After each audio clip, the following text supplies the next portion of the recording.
शिवभक्ती guest हाऊसमध्ये अनैतिक व्यवसायाचा पर्दाफाश, पोलिसांकडून धाड, तिघे जेरबंद पण मालक फरार. आज संध्याकाळी सुमारे 4 ते 5 वाजेच्या दरम्यान शहर पोलीस ठाण्याचे ठाणेदार निमिष म्हेत्रे यांच्या मार्गदर्शनाखाली खामगाव रोडवरील शिवभक्ती गेस्ट हाऊस येथे छापेमारी करण्यात आली. गुप्त माहितीच्या आधारे ही कारवाई करण्यात आली असून येथे सुरू असलेला अनैतिक व्यवसाय उघडकीस आला आहे.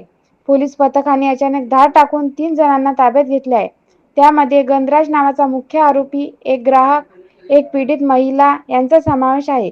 मात्र गेस्ट हाऊसचा मालक अद्याप फरार असून त्याचा शोध घेण्यासाठी पोलिसांनी तपासाची गती वाढविली आहे. उक्त गेस्ट हाऊस हे विघ्नहर्ता इन यांच्या मागील बाजूस असल्याने पोलिसांनी परिसराला तातडीने घेराव घालत कारवाई पार पाडली.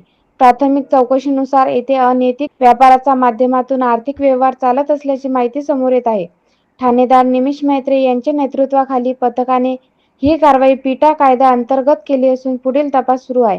पीडितेची वैद्यकीय तपासणी व पंचनामा कारवाई सुरू असून आरोपीवर गंभीर गुन्हे नोंदविण्याची तयारी आहे. या धाडीनंतर शहरात या प्रकाराबाबत मोठी चर्चा सुरू असून संबंधित गेस्ट हाऊसने सुरक्षेबाबत प्रश्नचिन्ह निर्माण केले आहे. पोलिसांकडून आणखी काही महत्त्वाची माहिती उघड होण्याची शक्यता आहे. युवा क्रांती न्यूजसाठी डी. ललित शेगाव.